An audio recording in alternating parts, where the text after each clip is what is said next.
Good evening, everyone. Very nice to have you on board this evening, as usual. Lovely to have you with us for this evening's extravaganza, being presented by my good friend and colleague, Mr. Nick Joynes. Quite a few of us here. Many of you will have heard my introduction before, so please forgive me.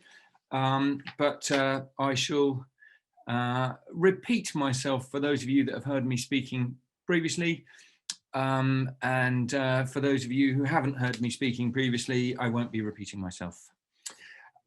So we ask you to have your cameras off, please, if that's okay, during the course of the presentation, and to be muted as well, if that's all right. And there is plenty of opportunity. There will be plenty of opportunities at the end of Nick's presentation to ask, for me to be able to ask Nick questions. So please make use of the chat facility, and those chat messages will come directly to me. I will collate them during the course of the evening, during the course of the presentation, and I will present Nick with some questions, which with any luck, he will be able to answer in the 10 or 15 minutes that we'll have at the end. Hopefully we won't have any technical issues. If we do, please bear with us. Sometimes on occasions we've had a bumpy ride, so please bear with us. Hopefully we won't have any turbulence on this particular presentation, but let's see how we go. And really, that's all the technical stuff that I need to tell you about. I should thank you all for joining us. We're always very delighted to have people listen to the talks and presentations that we give.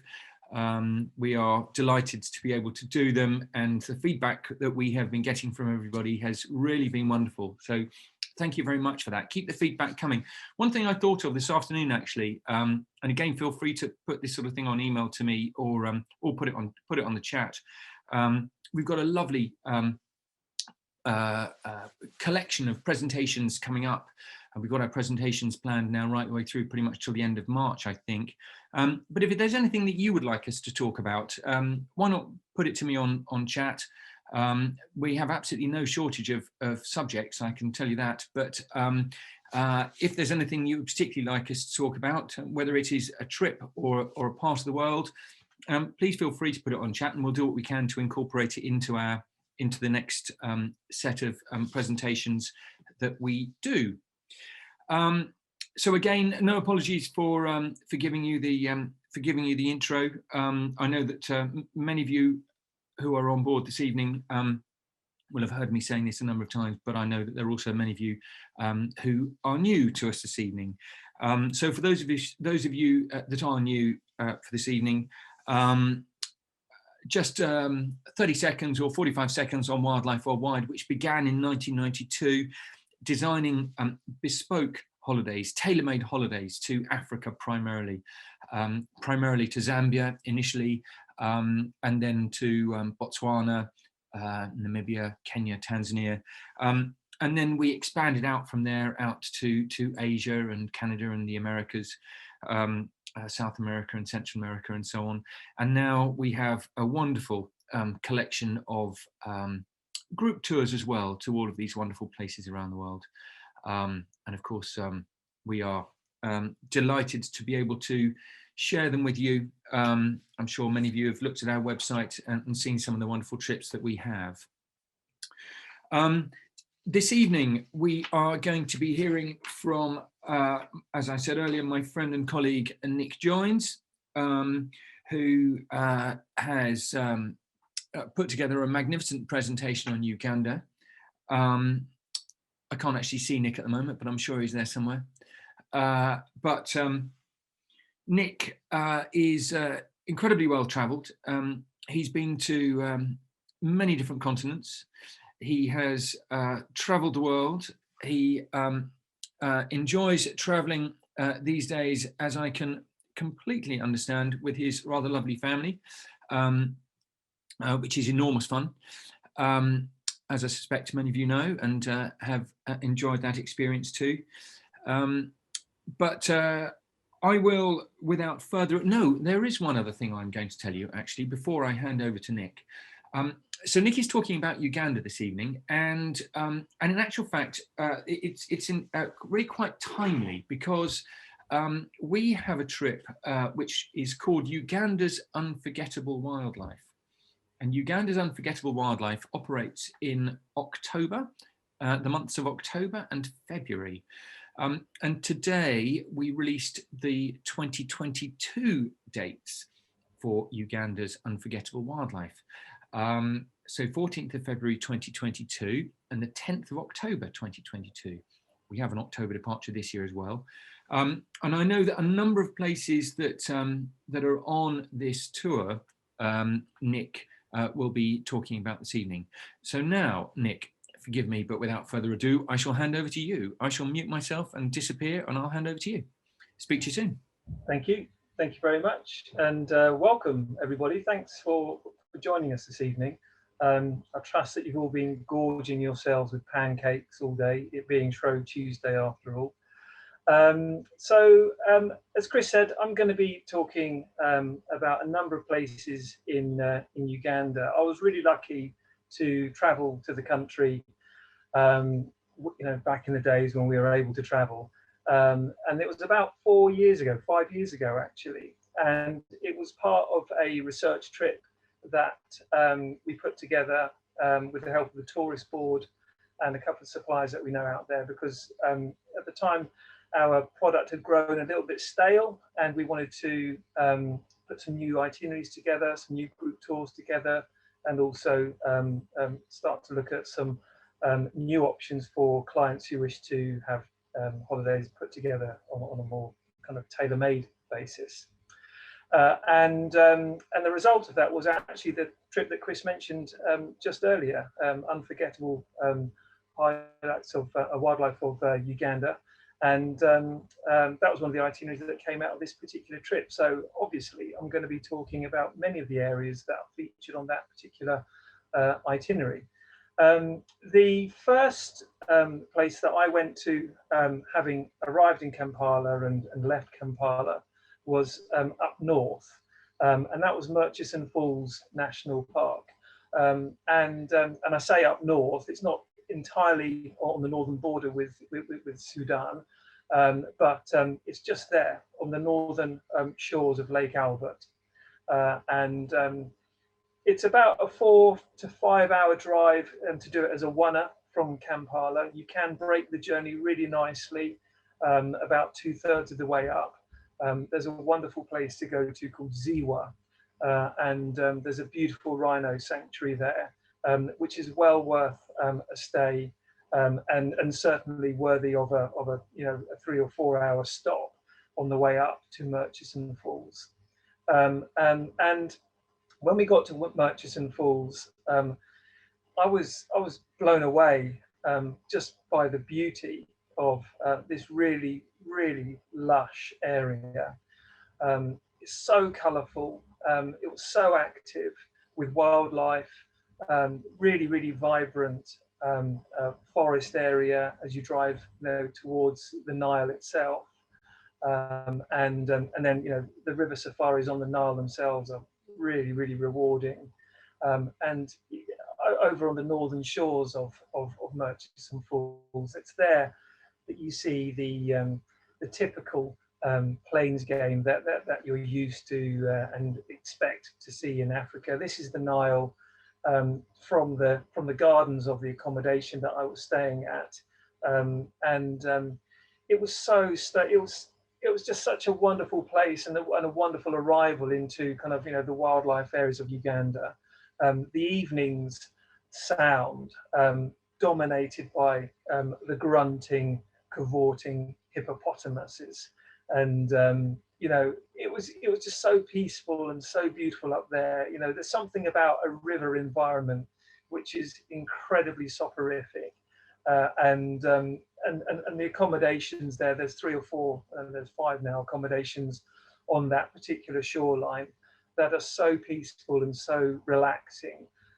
It just prepares you wonderfully for, you know, a few nights at Murchison Falls, and I'd recommend at least 3 nights if you can do it here, because 2 full days is going to be, you know, jam packed full of great wildlife viewing. The first activity that I did up there was the river safaris, and as I mentioned, they're really rewarding.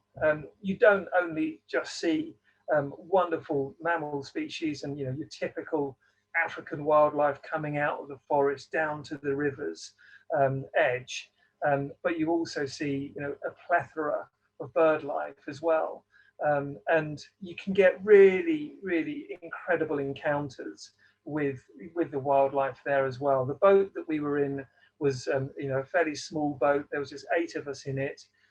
There are larger boats that you can go on that have sort of 20 or 30 people on them.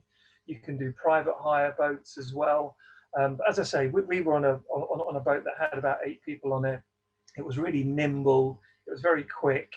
It didn't disturb the wildlife at all, we found, and so we were able to drift in, you know, relatively close to the shorelines, and you know, within a reasonable distance of some, you know, epic wildlife. But as I say, it's not just the mammal species that are impressive here and give you the wildlife reward. It's the birds as well. And I guess that, you know, as many of you know, my real passion is Namibia, and it was so great coming to a country which isn't, you know, a million miles away from Namibia, really. Yet it's so different. You know, it's as I say, it's lush, it's green, it's verdant, it's jam-packed full of so much wildlife activity.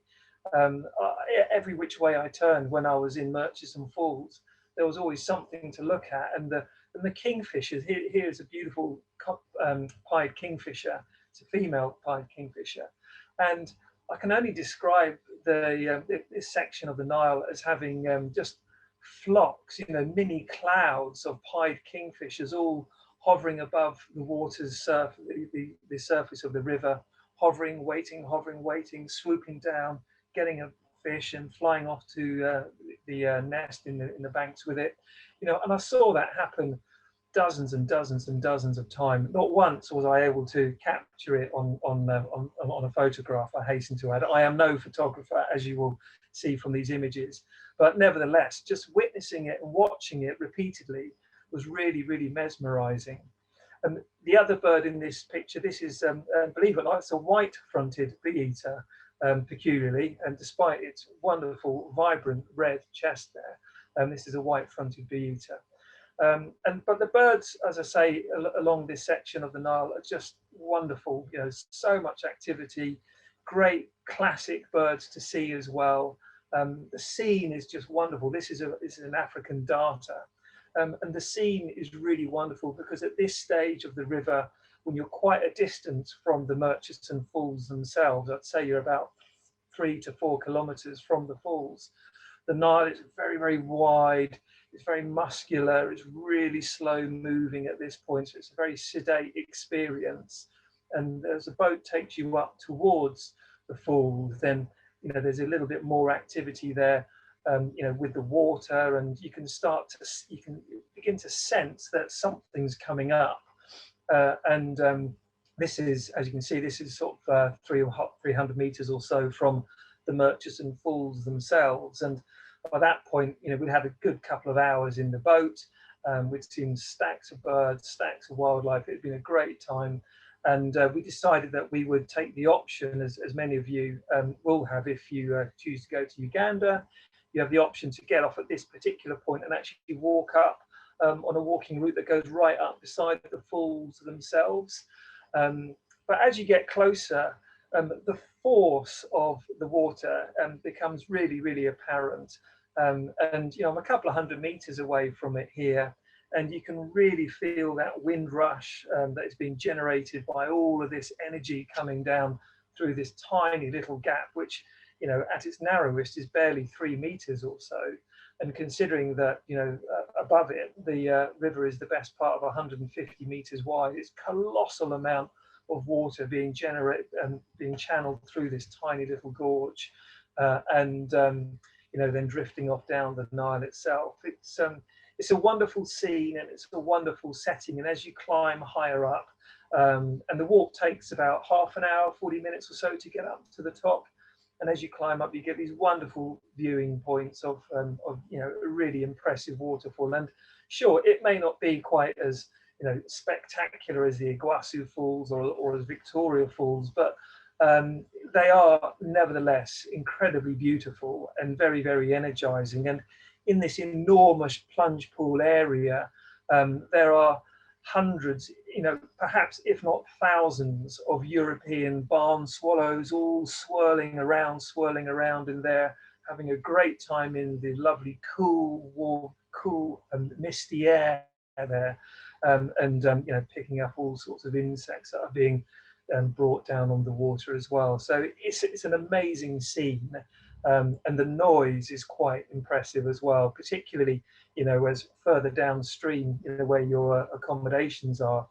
It's really peaceful and relaxing and slow moving, and as I say, quite soporific down here, whereas up here it's very, very different to that. There used to be a walkway bridge that went across this particular part of the falls right at the very top, but that got washed away in some floods about 15 years ago. And it was at this point actually that Churchill stood as well when he came to Uganda many, many years ago.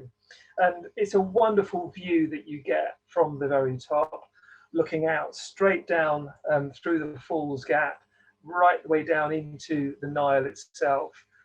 Really, really stunning. And to see that, you know, as the sun is beginning to set, it's a beautiful setting. It's a classic African scene. And, you know, I think that Murchison, it's got to be a must on everyone's list when they go to Uganda. And, you know, it's a great starting point, I think, for any trip that goes into Uganda.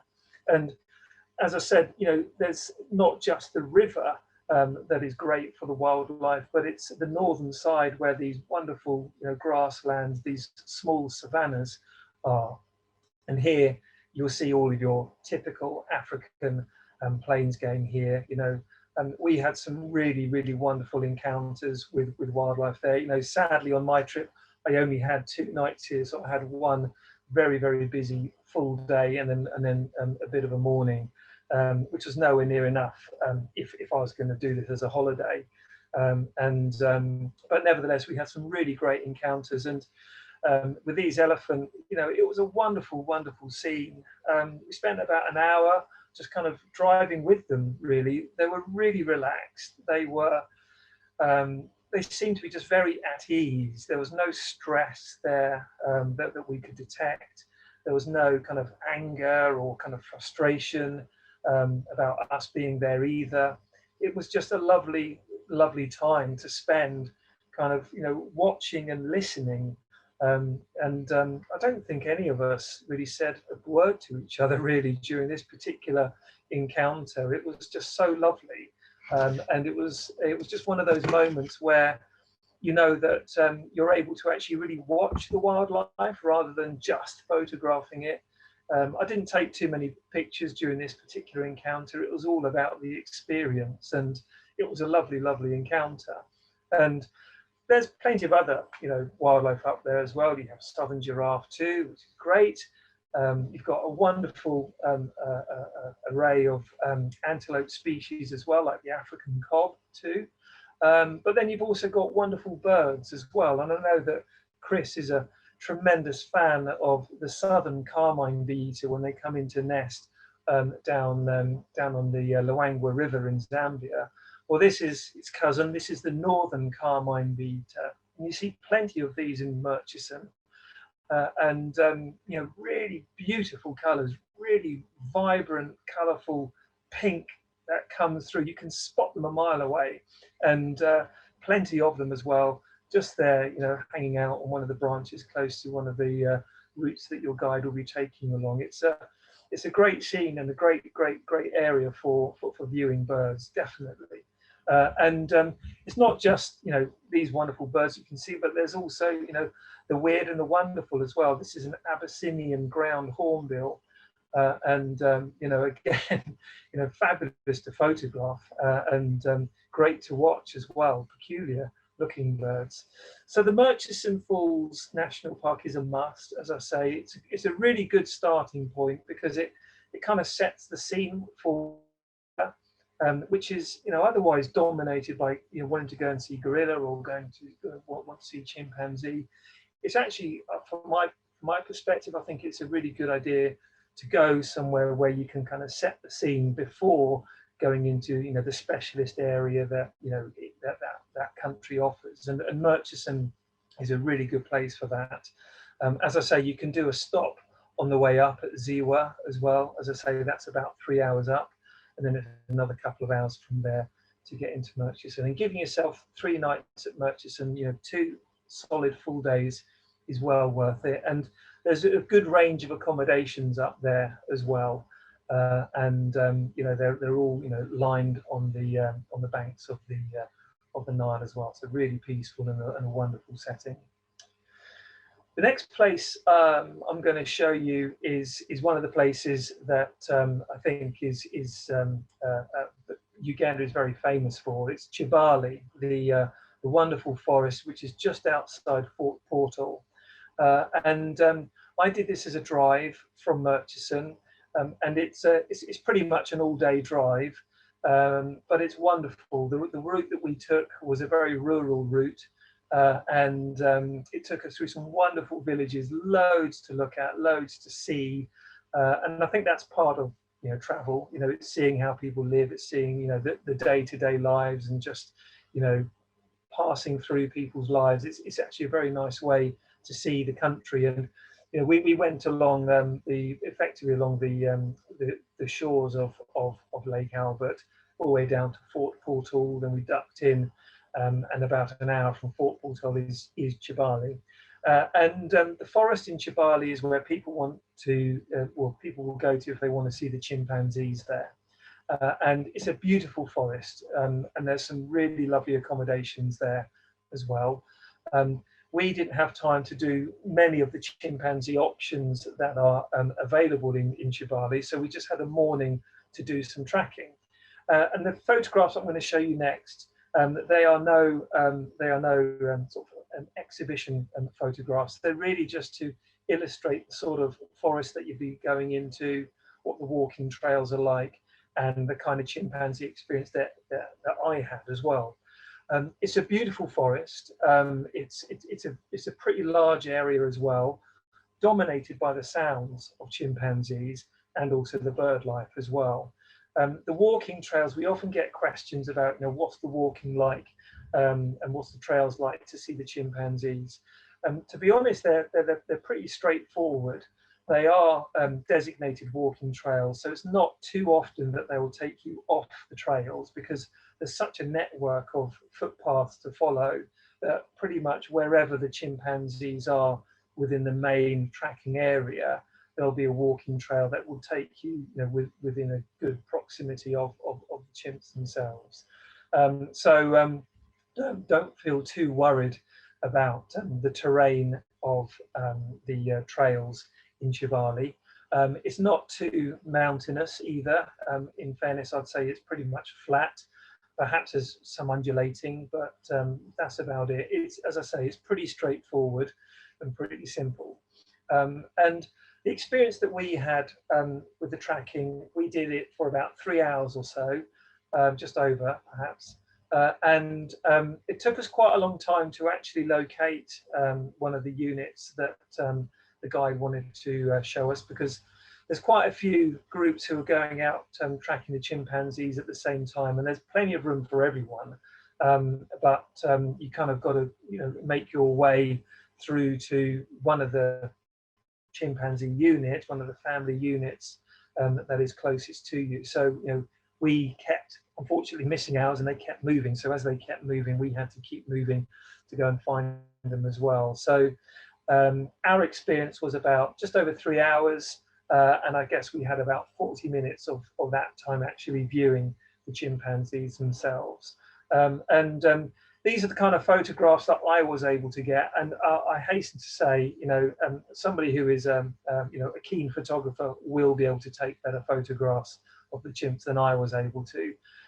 But nevertheless, I think it is quite challenging because you're shooting up into the canopy from the ground all the time. So you've got to get your settings right.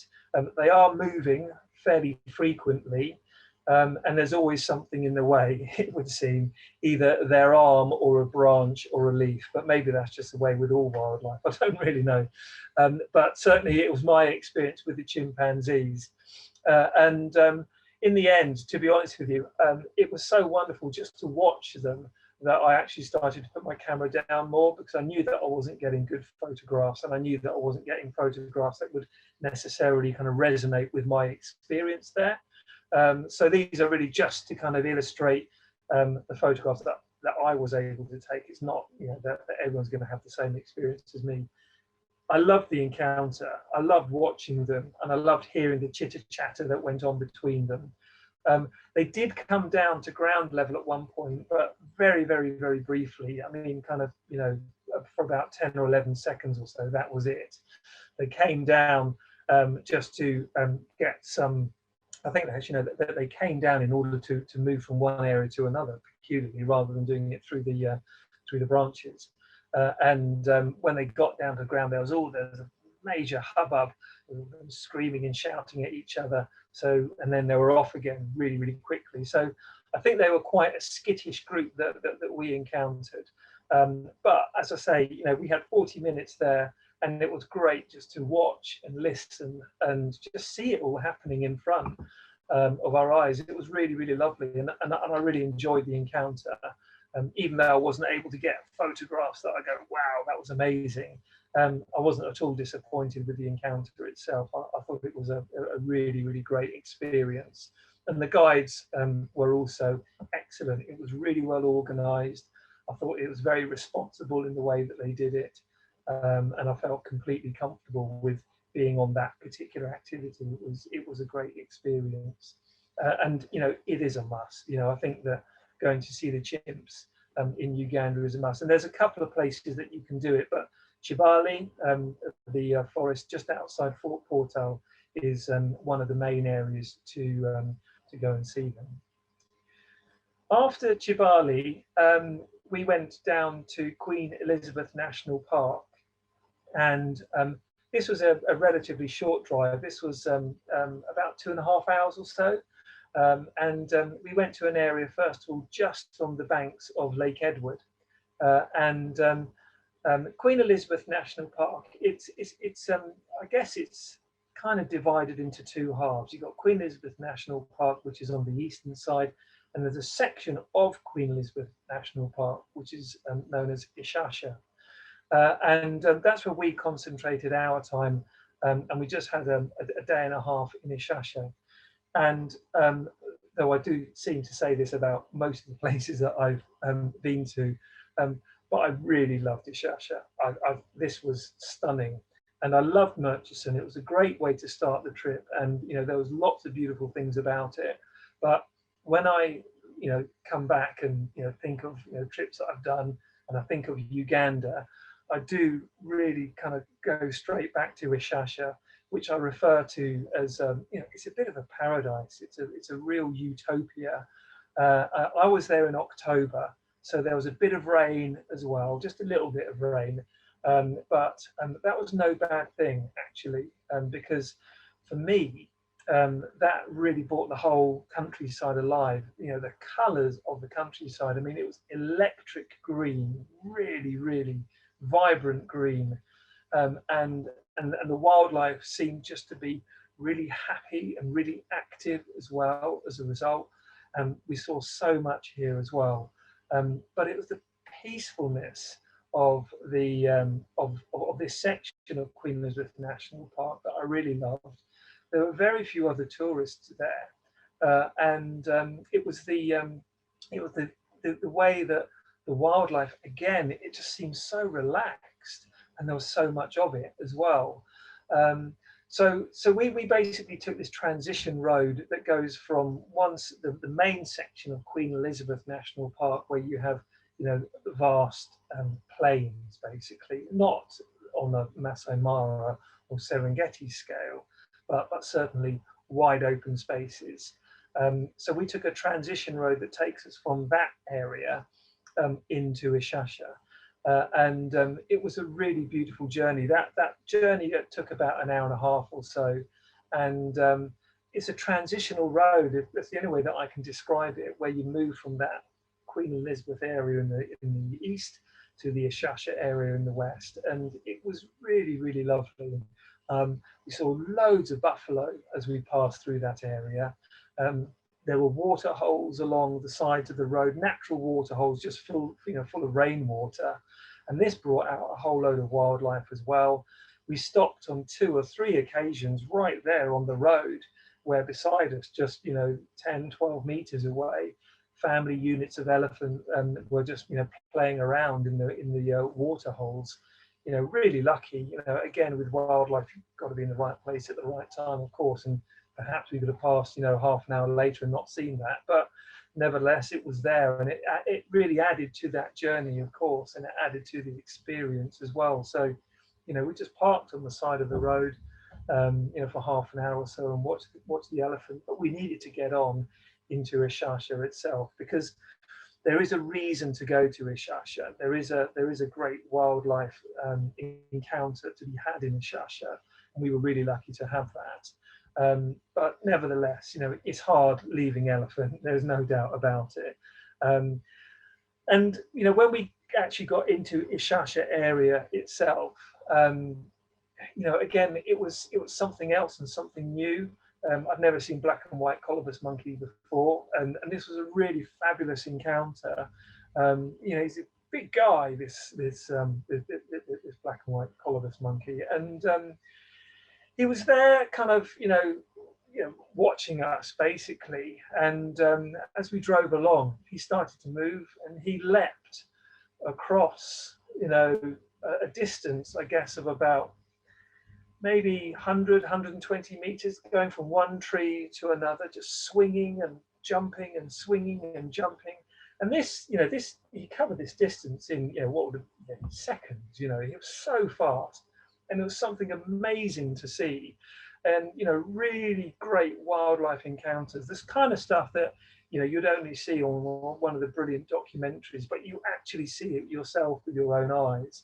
And there were so many encounters like that for me in Uganda, and this was definitely one of them. And again, you know, I wasn't even going to attempt to try and capture that on film or on, you know, on photographs. It was just amazing to see that happen. And yeah, you know, plenty of those other opportunities as well, you know, besides this one single opportunity. And being such a lush and verdant area, and you know, a real utopia, there's all wonder of other animals to be seen here as well. These are northern crowned cranes, wonderful plumage, really, really lovely feathers, great colours, elegant as well, and, you know, once more, you know, relaxed, really, really easy to encounter and easy to photograph as well.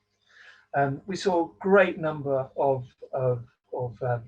raptors and eagles as well. This is, you know, a fabulous long-crested eagle. Again, I've never seen a long-crested eagle before, and so busy was I trying to, you know, get a half decent photograph of this one, which, you know, I didn't manage to do, but nevertheless, you know, it's a photograph of what I saw.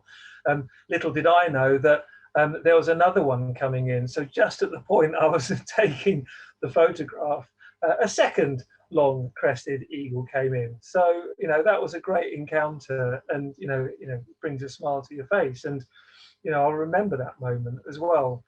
So great birds to be seen in Ishasha. This is a martial eagle, and despite the fact it's standing probably the best part of just over a meter high, believe it or not, it's a juvenile martial eagle. And you know, again, we were driving along, you know, this fabulous road in Ishasha, and this branch of a tree comes right over the whole of the road, and, you know, we were just pretty much sat underneath it. You know, it was about 4 meters away from us or so. So, you know, really, really great encounter. And just to see the size of it as well, you know, we've all known about martial eagles and how big they are, but when you actually see it that close, it's quite incredible. And this is a vulture. This is a palm nut vulture. Really, really peculiar eyes and quite an odd looking bird, but you know, again, you know, a great sight for me. You know, wonderful view. And you know, there is some, you know, wonderful specialist animals that you can see in Uganda, you know, as there are in all the African countries, let's face it. But for me, I guess I got most enjoyment out of Ishasha. And when I think about Ishasha, it really brings a smile to my face and really back, you know, really wonderful warm memories, and you know, kind of take me there right now kind of feeling of when you see the simple stuff, the stuff that you see at home as well. So, you know, as you'll know, this is a European barn swallow, and in Ishasha, you know, it was a wonderful moment. It was a wonderful scene, and we were driving through this beautiful grassland area with this, you know, incredibly vibrant long grass. There were antelope species poking their heads up out of the grass as well. And as we drove along this, you know, dusty road, you know, there was all of this dust being kicked up by the vehicle, and the wind was just blowing just a little bit. That was all. It was a breeze, and it was, you know, the end of the day, so we had this wonderful light as well, and we must have had hundreds of these beautiful swallows swirling around us, enjoying the fact that we were kicking up all of this, our vehicle was kicking up all of this dust, and they were getting all the bugs and all the insects and all the mites that were being kicked up into the air. And, you know, we were just kind of driving through this, you know, cloud of swallows. And so I just got my camera out, put it onto the fast setting, and tried to click away as much as I could to get some half decent photos. And yeah, sure, you know, I didn't get the photos, but you know, the photos at least remind me of that really, really wonderful moment, and that really, really wonderful scene and the setting and how beautiful it was there. And it really brings a smile to my face, even though it was just a simple, you know, European barn swallow. It was a great wildlife encounter, and one of those wildlife encounters that I will always remember, I think, as well. And perhaps because it was just a simple thing, but it was the setting as well, the scene of being in Ishasha. And as I say, you know, all of these great, you know, antelope, African cob again, just, you know, poking its head up above the long grass of Ishasha as well. But I mentioned there was, you know, a particular wildlife encounter that is well worth going into Ishasha for, and this is it. Ishasha is known for its tree climbing lion. And that was really the reason that we came into Ishasha, to try and find some, and as you can see, we did. And we had 2 encounters in actual fact, and this was the first one. And we had to drive pretty much up until the border with Congo, Democratic Republic of Congo, pretty much, in order to get this encounter. In actual fact, the border post was within eyeshot of where I took this photo and where we had this encounter. I mean, it was most peculiar. I've never seen lion in trees before. You can see them elsewhere in Africa, but I've never seen it before. There was this wonderful female, and we were quite a distance from it. And in Ishasha, you know, you've got to stick to the trails. You've got to stick to the road. You can't go off road in Ishasha. And these trees, they were the best part, I'd say, of 130, 140 meters away or so, something like that. So considerable distance, and certainly, you know, beyond the limit of my lens that I was using as well. But nevertheless, you know, it's a photograph that reminds me of that encounter. And we watched her for about half an hour or so. She kind of, you know, moved around up in the trees. She's about 20 meters high there or so. So, you know, significant amount of distance from the ground. And, you know, then she, you know, as lions do, flopped down and pretty much stayed like that for, you know, of the amount of time that we had there, for about 90% of the time that we had the viewing. But nevertheless, it was great to see that. Really, really, really, really fascinating. And we then left that particular sighting and started to make our way to our accommodation that we were staying at. And very, very fortunately, the guide that we were with, a terrific guide called Farouk. And if you want to do a tailor-made holiday, then we can get something organised with you, and we can hook you up with Farouk, who is just amazing. But he's clearly a well-connected guy, because he actually drove past one of the wardens, and the wardens very kindly gave him a tip off and gave him permission to let us go and see another lion that wasn't too far away. We were given 10 minutes and 10 minutes only, and we had a very different encounter there. It was really, really, it's just momentous, really. This beautiful girl was there in the trees, about 10 meters off the ground or so, something like that, so much lower than the previous lion, and really relaxed as well. I know it's a word that I keep using with the wildlife of Uganda, but it's just the way that it was. She seemed completely at ease with us, and no issue at all whatsoever. And we just sat holding our breath, watching her while she watched us, and that was pretty much it. And for 10 minutes, it was just amazing. A great encounter, a really, really beautiful moment, and yeah, without doubt, one of the highlights of the trip as well. And if you're thinking about doing something in Uganda, I would absolutely recommend this part of Queen Elizabeth, Ishasha. It is it's heaven on earth. It really is it's a wonderful, wonderful place. And my experience there was great, not only because of the encounter that we had here, but because of everything that went with it as well. The bird life, the setting, the time of year was great as well. I didn't mind the rain. It seemed to add something to the whole experience. It just really, really worked. So yeah, put Ishasha on your list, definitely. Another place that I really enjoyed, and again, didn't have enough time to get the very most out of it at all, is Lake Mburu. And the idea for Lake Mburu was to try to see leopard there. It's very good for birds, and it's very good for leopard as well. My understanding is that it has one of the highest concentrations of leopard in Uganda. So if you're very keen to see leopard in Uganda, I think your chances are vastly improved if you put Lake Mburu on your list. So we had an afternoon, an evening, and a morning here. Unfortunately, we didn't see leopard, but we were rewarded with some fabulous birding encounters. This is a beautiful batuleur, really spectacular. Loads of hornbills to be seen in Lake Mburu. This is a grey hornbill.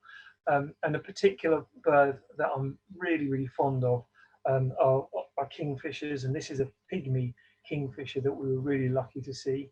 This is not a bird, as you can see. Loads of warthogs. But I think for photographers, they're great to photograph. If you're into art as well, what a fabulous animal to have a really good photograph of and then take home and then try and sketch as well. If you're into sculpture at all, what a fabulous animal to actually put together, try and recreate in clay. Really, really great animal, and often overlooked, and I love looking at them. This is a really lovely bird, and I'm particularly fond of this one. This is the white-browed cuckoo, a lovely name, and yet another kingfisher, the woodland kingfisher. You see lots of woodland kingfishers in Lake Mburu. I didn't see woodland kingfishers actually anywhere else. That may have been just my bad eyes, but we saw plenty of them here in Lake Mburu. So it's a must, Lake Mburu. If you want to have a good chance of seeing leopard, go there, but spend longer there than I did. And it's a really great place to spend time at as well, for breaking up the journey from Bwindi, where you'll see gorillas, and I'll talk about those in a minute. You can see Bwindi down there in the southern part of Uganda. If you're finishing your trip in Bwindi and need to get back to Kampala, Lake Mburu is a really good place to stop at to break the journey up, because otherwise it is a long journey. That's a good 8 or 9 hours to try and do that in a 1 hour. Whereas Lake Mburu, it breaks that in half, and you know, it's another beautiful place to spend some time as well. Before I talk about the gorillas and Bwindi, I'm going to mention this place just beneath Entebbe there. I've got that little red circle there. And these are the Mbambwa swamps. They may not sound like you know, a particularly attractive place to go, but you'll be surprised. They are absolutely beautiful. It's a huge area where the fishermen all go out fishing. That's what happens there. And as I say, it's not too far from Entebbe, which is where the airport for Kampala is. And here is terrific birding. I mean, exceptional birding. And one of the real, you know, highlights of birds to see here is the shoebill. Now, in actual fact, there's 4 or even 5 places in Uganda to see shoebill, and this is one of them. So we came here in an effort to try and find them, but we saw so much more besides. You board these boats, and they have motors, and they also have punts as well, just so that you can be quiet when trying to get into the shoebill. The journey starts going through these incredible channels, which, as you can imagine, are full of beautiful bird life. Kingfishers galore. I mean, if you want to see kingfishers, then just go here. I mean, we saw so many, and all varieties as well. It was really, well, I say all varieties, not quite all varieties, but many varieties of kingfisher. And the malachite kingfisher is, you know, the most iconic of kingfishers, and so many to see. Really wonderful. And you know, from the vantage point of sitting down in one of those beautiful low boats, it's rather like a Makoro. If you've done a Makoro ride in the Okavanga Delta, it's similar to that. Not quite, but it's a similar kind of experience to that. They're slow moving through those channels, barely disturb the bird life. At one point, we went right beneath a pied kingfisher. It must have been less than a foot above my head. It didn't even bat an eyelid. It was completely calm, completely relaxed, and you know, completely at ease with, you know, us passing underneath it. And you get wonderful shots of other birds. This is a malachite with a little fish there as well. And then you break out into the enormous channel, and this is where all the fishermen are. And if you're really into your photography, you'll get some great lifestyle and cultural photographs there, without a doubt. But it's the shoebill that was really our main reason for coming here, and it was quite some effort, and the guys did a terrific job, I have to say. And you know, they were very respectful. They were very responsible about the way they were going in. They knew where one of the nests was, and they slowly, gently took us as far as they were willing to go, which was still quite some distance, because you just don't want to disturb shoebill. If they get disturbed, there's a risk that they will actually fly the nest and not come back to the nest, and that's one of the big issues. What happened with us was that we got to within about 75 meters or so, something like that. And yeah, you know, that's as close as we got. So we didn't get the standing shots, unfortunately. And we watched for about, I guess about 15 minutes or so. We were watching the shoebill from a distance, and then we started to make our way back out again. I didn't get any photographs because it just wasn't right of the shoebill standing. So we started to make our way back again and out into the channel, and that was you know, great. And we went away thinking, wow, what a great encounter that was. You know, we've seen shoebill, that was brilliant.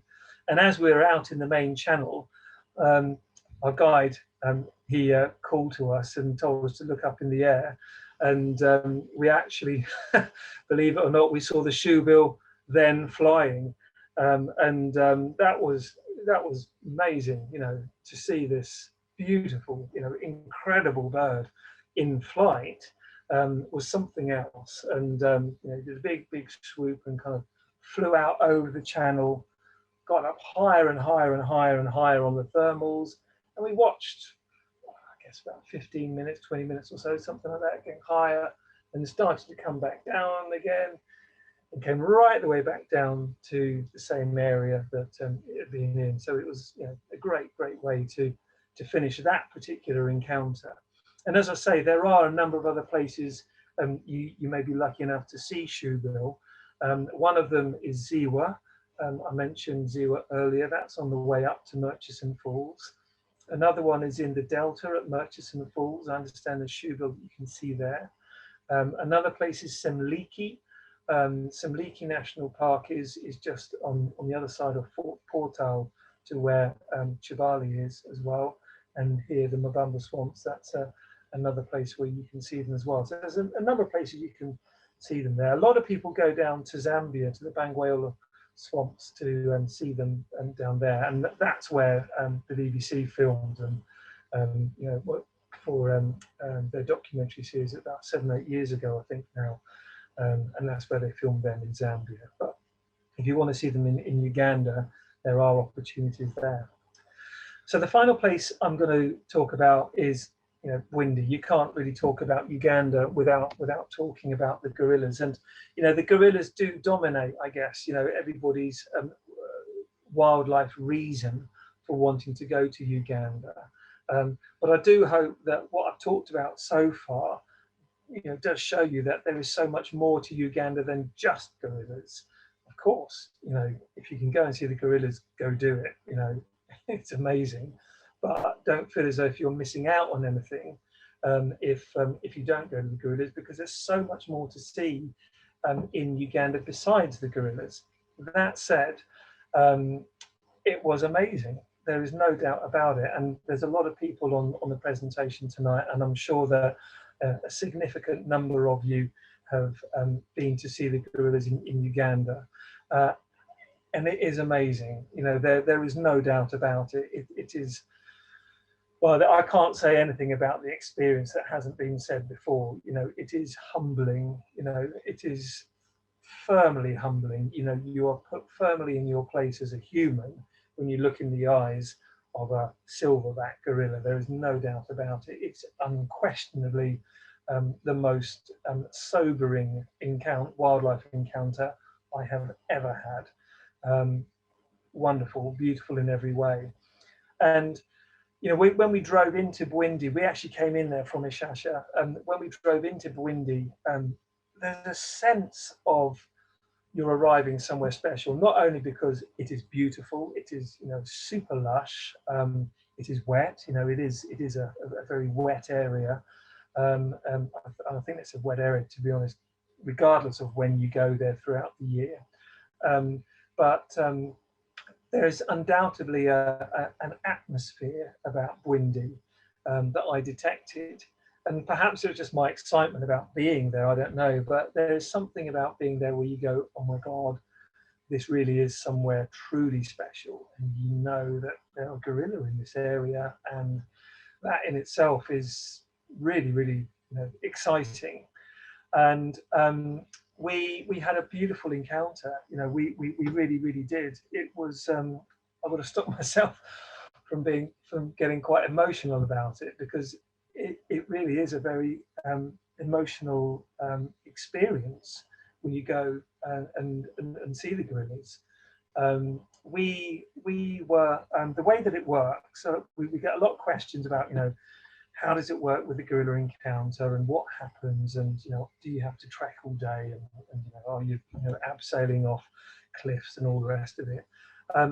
The experience that I had, I think, should not be used as any kind of benchmark for what anybody who is thinking of doing a gorilla experience will experience, because we had pretty straightforward walk in. It was, of course, uphill the whole way, but we only had to hike for about an hour and a half, and that's a pretty short journey in terms of tracking to get to a family unit. I think that you know, at the thicker end of the scale, you hear stories of people doing it for 8 or 9 hours. I don't know how common that is anymore, but the way that they organise themselves is obviously they've got rangers out in the windy forest 24 hours a day, all the time, monitoring the habituated units, and so they know where the units are every day and every morning, and everybody who's doing a gorilla tracking experience, and there are lots of people who do this, you're kind of divided into groups of 8 or so, or up to 8. So when I did it, I guess there were about 5 or 6 different groups altogether, and I don't know how. I'm pretty sure that they actually kind of work out who needs to be in which group according to where the gorillas are. So, you know, if you're worried about fitness, if you're worried about your age, or, you know, anything like that, then I think you can, you know, coordinate things so that you are in a group that's going to be going to one of the units which is more accessible. However, as I say, my experience was that we only had to do about an hour and a half's trek. It was a beautiful walk through the forest, plenty to see on the way, and we had this great, really fabulous guide called Michelle. I'll never forget Michelle. She was just wonderful, and you know, the excitement as you know you're getting closer is just amazing. You have this wonderful walk where you're just taking in all the scenery and all of the wonderful, you know, surroundings. And you know, after about an hour and a half or so, you know, Michelle, she said, "Okay, they're pretty close now, so we're going to stop talking, and we'll go off the path, and we'll make our way through the vegetation to get through to the unit." And she said, "Nick, you'll come first, and you'll be at the front of the group, and everybody will come behind Nick, and then we'll rotate around." And she said, "You know, Nick, you know, are you ready?" And I was just like, "Am I ready?" You know, my heart was, you know, coming out of my chest. You know, you just can't imagine. I was like, "Yeah, too right. I've waited my whole life for this." You know, I've watched David Attenborough doing his thing, you know, back in the late 70s. You know, I want to do this myself. And we walked into, we went through some fairly heavy overgrown vegetation, and then Michelle stopped, and a couple of wardens suddenly appeared, and their heads popped up, and you know, I looked at Michelle, and Michelle sort of like, you know, looked and, you know, smiled and nodded at me like this, and I was like, you know, well, where are they? And then literally about 3 or 4 feet away from me, there was this kind of mini little volcanic eruption of, you know, all of this undergrowth and vegetation, as I say, you know, 4 or 5 feet away from me. And this, you know, relatively juvenile gorilla kind of got up, stood up, and just walked off through the vegetation. I was like, "Oh my God," you know, it just took my breath away. And then you sort of acclimatize into this kind of experience of suddenly your eyes familiarize and they kind of attune, and you become aware that, crikey, there's 7, 8 gorillas here, and all of different ages. And you know, you look around, and you know, there's a couple of them, you know, stripping off the leaves from one of the branches of the trees, and there's another one over there, you know, just breaking off all these saplings and chewing away at them. And you look around, and then your eyes finally see silverback, and wow, it's just amazing. It is just incredible. And you know, it was just it does leave me slightly speechless, and I know that everybody who's watching, who's had, you know, a gorilla experience, will probably be feeling the same as me. I hope you are, but it's so amazing. and you just, I had to put my camera down, first of all, because I felt weak. I felt at a loss for energy and everything. It was very overwhelming, and I did get quite emotional about it because it, as I say, it's very thought provoking. It's very, very humbling as well, and then you've got an hour basically to take it all in, and again, everybody will say the same thing, I'm sure, but that hour, that goes by in like a New York minute. It is gone. Poof, you just can't believe how quickly it goes. It's time stands still, and then it suddenly kind of races away. But it's wonderful, and we kind of moved around. We're very very aware of not wanting to cause too much disturbance, and the thing that I really loved doing was just watching how human they are. They do the same things that we do, and the silverback in particular just looked really, really lost in thought, really, really trying to work something out. It looked as if there's something there that you really wanted to kind of work through and get the answer to. Not a difficult question, but just really thinking something through. And it was just amazing just to watch that, and it is an encounter that is unforgettable. And the thing that really just kind of broke me and brought me to my knees was actually this female coming out, this mother coming out with this tiny, tiny, tiny baby, barely 2 weeks old, and the way that she cradled her child, it was just amazing. At that point, my daughters, they were 5 years old, so that moment of me holding them as a young baby seemed just yesterday, then, and just watching the way the mum really, really looked after the baby. She would hold her in the crook of her arm. She had her other hand where she would brush the baby's hair over from one side to another. She would press her, she wouldn't quite kiss so much, but she would press her lips to the baby's head, just grooming and caring and caressing and loving this child. It was just amazing, just absolutely amazing. And then, as I said, the silverback was really deep in thought, working something out.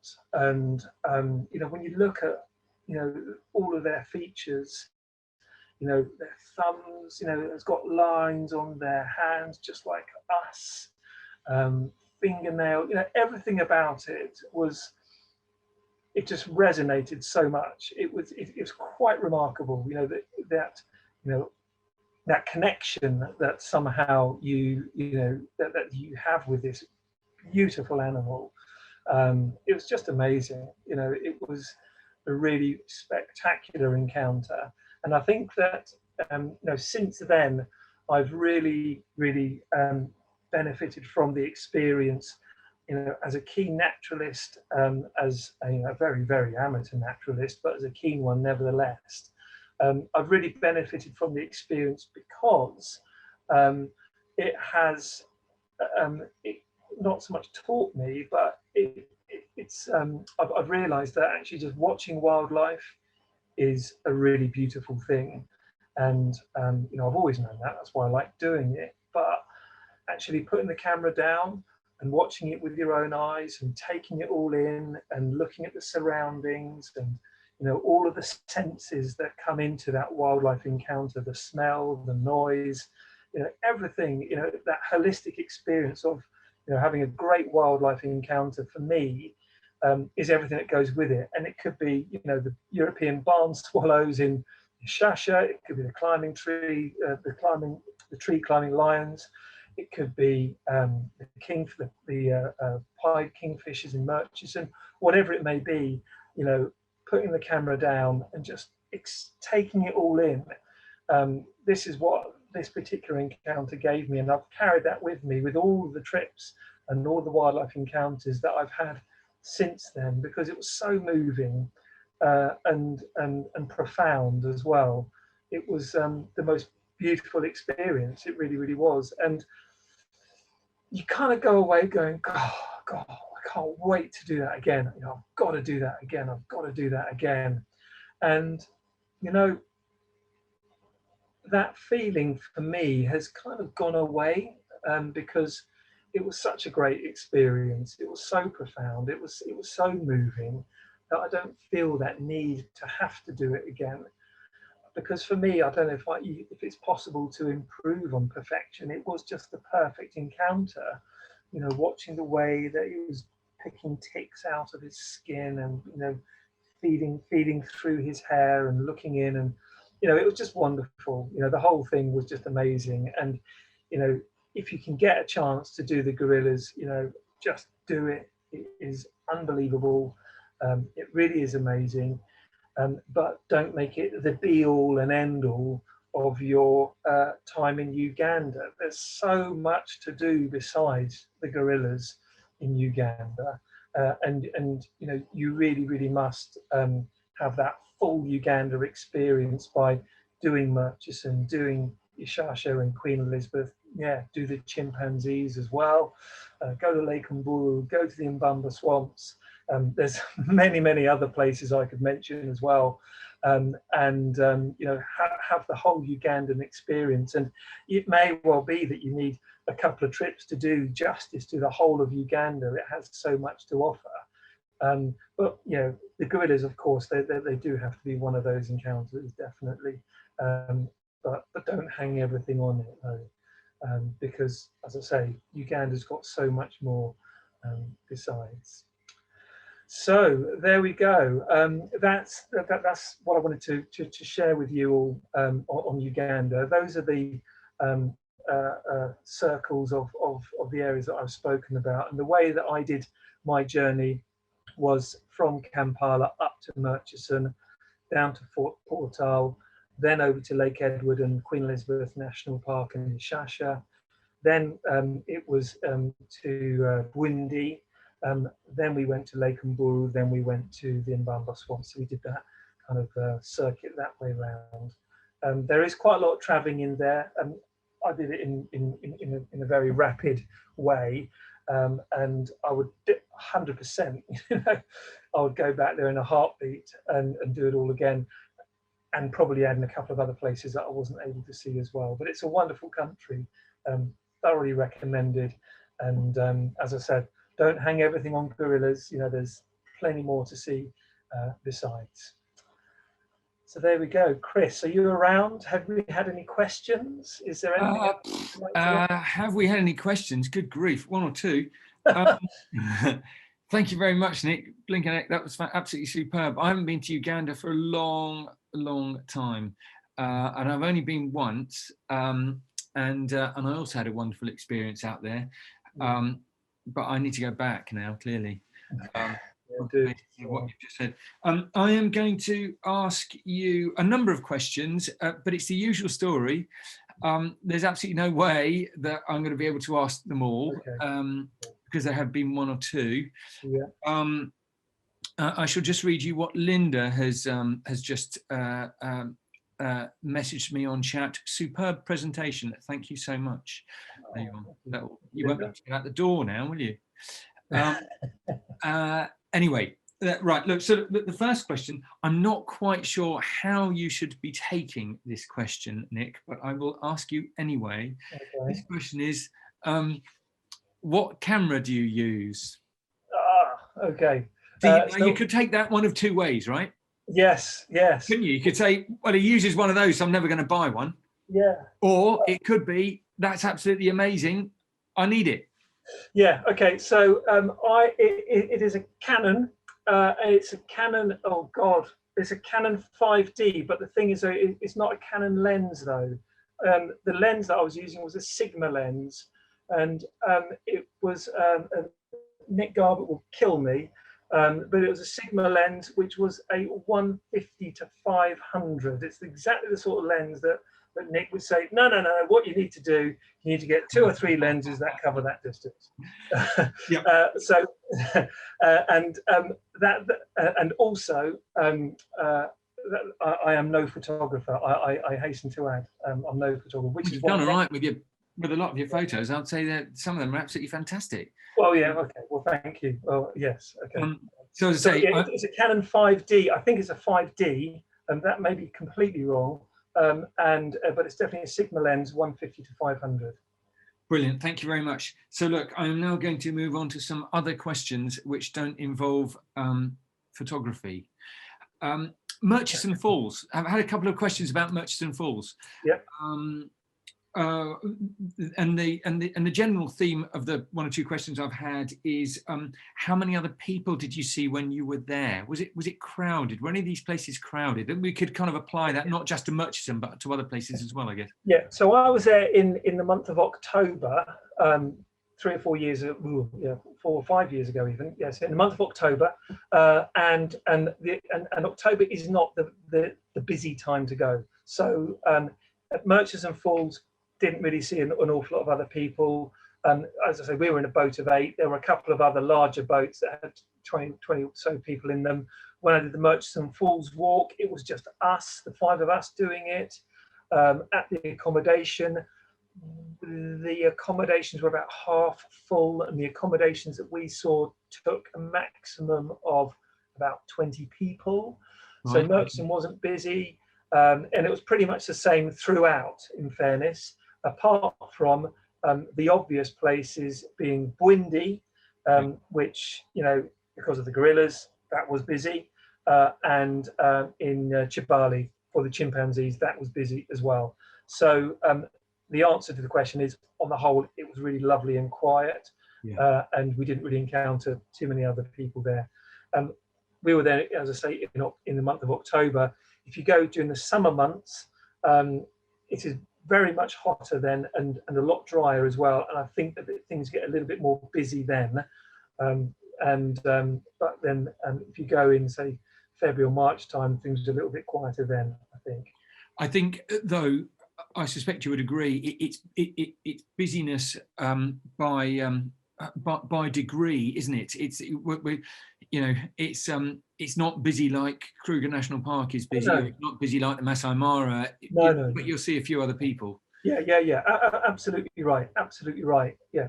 Too right. You're never going to get that kind of the rings of vehicles around a pair of cats or anything like that. It's not that kind of experience. No, there's so much space. Yeah. No. So. Okay. Well, that's good to know.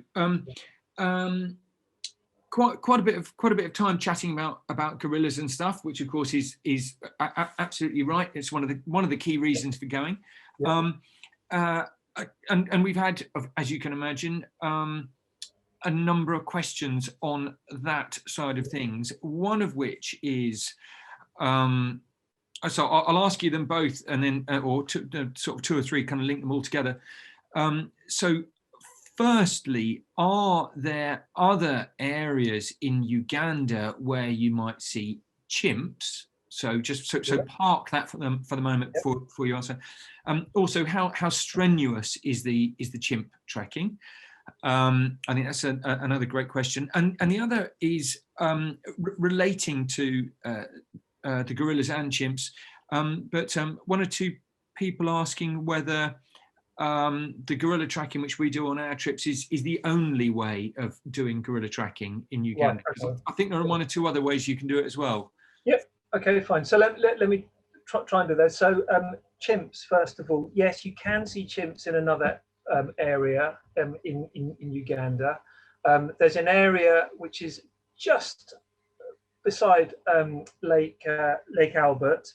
And Queen Elizabeth National Park. It's a gorge called the Chamboro Gorge, and there are there's a resident unit of chimpanzees inside the gorge there, so you can see them there. I didn't go into Chamboro Gorge, but I know some people who have, and they had terrific chimp encounters there. The strenuous side of the chimpanzee tracking, it's not strenuous. It really isn't. You know, it's not mountainous like it is in Bwindi. It's not steep like it can be in Bwindi. They're really nice paths. They're well maintained on the whole. It's undulating. You may need to step over a few fallen trees or something like that. But to be honest with you, I think you can compare it to a very rural forest walk here in the UK. To be honest with you, it isn't arduous at all. And in terms of, you know, other types of, you know, gorilla encounters, if that was the third question, which I think it was. Yep. Yeah, you can actually do gorillas in two ways. In the same way you can do chimpanzees actually in two ways. The traditional way to do it is as I did it, and as many people do it, which is to go in and do the tracking experience, where you go into the chimps and you go into the gorillas and you go in to track a habituated group, a habituated family group, and you have, you know, an hour with the gorillas, and it really is 1 hour. The gorillas turn around and go at 60 minutes. It's incredible, and you have, you know, as long as the encounter with the chimpanzees lasts for, and that's usually 3 or 4 hours, like a morning or so, something like that. However, you can do both encounters, both gorilla and chimpanzees. You can do a full day encounter, which is called the habituating encounter, where you are taken to, for example, a family unit of gorillas who are in the process of being habituated, so that tourists can be brought to see them, as I did. And you can do the same thing with the chimpanzees as well. I think that obviously that there's a significant, certainly when it comes to the gorillas, there's a significant price difference between doing the habituated encounter for a whole day compared to the tracking experience, and there's a fairly significant difference between the price of doing the chimpanzee tracking or habituated as well. I think that the encounter, certainly for the chimpanzees, is slightly different as well, and I think it can be very 50-50. And you know, I will make apologies if I'm corrected on this, but my understanding from people who have done the habituated chimpanzee experience before is that it wasn't as rewarding for them, despite the fact they had a whole day doing it. It wasn't as rewarding for them as doing the normal tracking experience, because the chimpanzees are in the process of being habituated, so they're very skittish and very, you know, very wary, and so you're not going to get perhaps that kind of opportunity of spending really good time in quite close proximity with the chimps, or having them come down, you know, onto the ground. It may be that they spend most of their time up in the trees because they're a bit freaked out and they're not fully habituated yet. So there are pros and cons to it, but that was just feedback that I had from a couple of industry friends who've done the habituated experience before. I'm sure there's plenty of other stories out there for people who've had the most amazing full day encounter with chimps as well. And you can do the same thing with the gorillas as well. You're very much looked after there, though, with the wardens and with the guides when you do that. And I do know people who've done that and they've had a most, you know, mind-blowing day. It's been incredible. Shall I tell you about my chimpanzee experience in Chambura Gorge? Yeah. Because I went to do the chimpanzee experience in Chambura Gorge. Maybe you went to Chambura Gorge. Oh, very good. Oh, nice. Yeah. No, it's absolutely brilliant. Absolutely fantastic. It was an absolutely fantastic experience. There were two things I wanted to see in Chambura Gorge. One was black bee eater, which I didn't see. And the other was chimpanzee, which I didn't see in Chambura Gorge. But we did the walk through Chambura Gorge, and we spent 3 or 4 hours walking through Chambura Gorge, and it was absolutely magnificent, utterly stunning. Yeah. And we came back up to the top, and there was a chimpanzee. I kid you not, there was a chimpanzee sitting on top of the Land Rover. we've done this whole walk. We could have sat at the top and had a cup of coffee, and well, of course it would have been down in the gorge. Anyway, that's by the It's all about the journey, though, Chris. It is all about the journey. All about the I journey. agree, and the guides. Absolutely, it was a super walk. One that I shall remember, obviously. Hey, what's the chance of seeing shoebills out in beautiful. Hey, sorry, what's that? I didn't get that. I said, what's the chance of seeing shoebill? Because I mean, Uganda. I mean, that is one of the birds that a birder wants to see. Yeah. Well, as I said in the presentation, I think purely because of the fact there's four places that you can see, that I know that you can see shoebill, and so if I know that you can see in 4 places in Uganda, I'm pretty sure there's several other places you can see them in Uganda as well. But there is Ziwa, which is this great rhino sanctuary on the way up to Murchison. There's the Delta in Murchison itself. There's Semliki, which is a national park I didn't get a chance to talk about, where you can see them. And there's the Mbamba Swamps, where I did see shoebill. So chances are pretty good. Whether or not you're going to have that sort of classic shoebill experience that the BBC showed us, 7 or 8 years ago, which I think was filmed in Bangweulu. It was in the Bangweulu Swamps, yeah. Yeah, in Zambia. I don't know. You're not going to get that in the Mbamba Swamps where I saw the shoebill, because it's a slightly different kind of habitat there. But yeah, your chances are good to see them. If you want to see shoebill, then it can be easily put into an itinerary to give you a chance to see them. So, so I'm very conscious that we're closing in on 9 o'clock, but there are a couple of other questions that I want to ask. But let's just see if we've got time. So I think it would be worth just you saying something perhaps about tailor-made trips and fly-in safaris as a possibility, and also in sort of kind of in the same breath, if possible, just touching on the quality of the lodges, the standard of the lodges, and the type of vehicles. Yep, sure thing. I'm just going to bring the slide back then to the map. Can you see the map okay? Yeah, got it, yeah. So tailor making is of course is where wildlife is, where we come from, and we've got loads of really great group tours.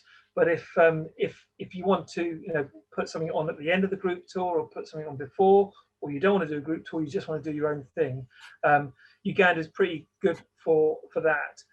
There is that sort of classic circuit, I guess, which is pretty much the route that I did, where you go up to Murchison, come down to the chimps, go to Queen Elizabeth, do the gorillas, Lake Mburu, and then back to Kampala, that circuit. And you can bring Semliki into that. But there's a couple of other places that are well worth visiting, and as part of a tailor-made or a pre or post group tour destination. And one of them is Chidepo, right up there in the north, on the border with Sudan. This is now an okay area to visit, so it's off the alert list with the FCO. And Chidepo is an amazing, by all accounts. I haven't been there. I was supposed to go there last year, but you know what happened. But it's this beautiful savannah, amazing place to see cheetah and to see leopard. There's only 2 accommodations up there. So I've got no first-hand experience other than what I've been told by a couple of really good industry colleagues of ours that we work with, and also the tourist board. So Chidepo is a place well worth going to. You can fly there from Kampala, and equally, if you want to tailor make something that doesn't go to all the areas that I talked about, you can do journeys back to Kampala from Bwindi or from Fort Portal. There are airports that are just close by to those towns. There's Kihihi, and I forget the name of the other one, but you can easily fly back from either the chimpanzee area near Fort Portal or from Bwindi, which is Kihihi, and come back into Kampala. You can also actually just dip into Rwanda as well. And in Rwanda, you've got the lowland gorillas, and you've got golden monkeys there as well. And that is just a hop over the border from Bwindi, and then you can fly back from Rwanda. So it is really, really good for doing tailor-made. And there are there's almost too many options really of how you can do Uganda, which is why I said in the presentation, it is well worth 2 visits in order to do Uganda full justice. And Nick, the standard of accommodation, what was that like? Good? Yeah, really, really lovely. The mid-range accommodation is really comfortable. It's got everything you'd want. You can go super duper high end if you really, really wish to, and you get what you pay for, obviously, with the super duper high end stuff. But I would say that for me, one of the big rules with, for example, Namibia, and I'm sorry to bring Namibia into it, but I'm going to, which is that it's all about location, because the best accommodations are in the best locations. That's how it works, and that's how it works in a lot of countries in Africa. However, Uganda peculiar is one of those kind of exceptions to that rule. In Murchison, you're in a fairly confined area as far as the accommodations go, and that you've got access. All of those accommodations have got access to the exact same wildlife areas. It's the same for the chimps in Chibali. It's the same for Queen Elizabeth National Park and Ishasha. It's the same in Bwindi. It's the same in Lake Mburu. So there is the only advantage by going for the really super duper high end accommodation is that you might be in slightly more luxurious accommodation. You're not going to have any better opportunity of seeing the wildlife as anybody who's staying in really good mid range accommodation. And I was really impressed with the whole range there. So there's something there for everybody, definitely. But if you go mid-range, you'll be really well looked after and really, really well treated. And if you go super duper high end, you'll get that as well. Nick, that's absolutely fantastic. Thank you so much. Could I trouble you to put on that final slide? Yes, of course. Here you go. It's one, isn't it? That one. That's the very one. So look, thank you. That was absolutely brilliant. And thank you to everybody for being on tonight's talk. I am terribly sorry not to have been able to ask Nick more questions, because I've still got about 3 sheets of paper with questions on that you were asking over chat. We'll try and get to your questions over chat in the course of the next 24 or 48 hours. I'm not going to ask you now, Nick, but one of the questions was, does your wallpaper really show the Battle of Solent from 1545? But we'll come on to that one another time. That's a whole other we'll say that presentation. That's a different talk altogether, that one. Yeah. Hey, so look, we've got some amazing presentations coming up. As we're well aware that you guys have signed up to a lot of presentations. We've got some amazing presentations coming up. We've got South Africa, Canada. We've got big cats around the world with Nick Garbutt. We've got Dartmoor with Nick Baker, the Somerset Levels and the Scottish Highlands with Mike Dilger. We've also got talks about Madagascar, Zimbabwe, Sri Lanka, Tanzania, and Japan. So we've got quite a fruity selection coming up. The next presentation, however, on Thursday is by the lovely Helen Bryan, who is going to be talking about South Africa. So if you're not signed up for that one and you would like to see it, please do sign up. If you are signed up for it, then obviously we'll see you on Thursday. I will be emailing you all a little bit later this evening with your discount code for booking a Uganda trip, should you so wish. Please do have a look at our website for details of the Uganda trips, and particularly the trip that Nick was referring to, which, because my computer that I'm not looking at the moment has just logged me out, I can't remember what it was called. I think it was Unforgettable Uganda, wasn't it? Unforgettable Wildlife of Uganda. Unforgettable Wildlife of Uganda, which actually I'd forgotten the name of. That's somewhat ironic, isn't it? Anyway, look, thank you so much, everybody, for being on board tonight. Thank you so much, Nick. It was an absolutely fabulous presentation. We'll see you all on Thursday.